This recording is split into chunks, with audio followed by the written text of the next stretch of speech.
Hello friends, this is a project of RF control switch.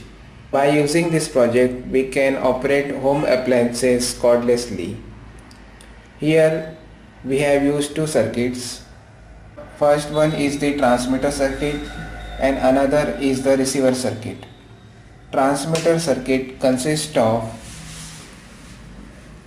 RF module 433 MHz RF Transmitter Module 433 MHz and IC HT12E, which is Encoder IC.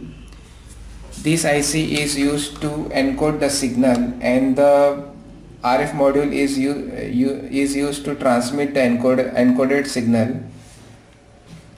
And in the receiver circuit I have used 433 MHz receiver module and IC HT12D, which is used as a decoder. This IC is used to decode the signal which is transmitted by the encoder IC. So let's see the working of the project.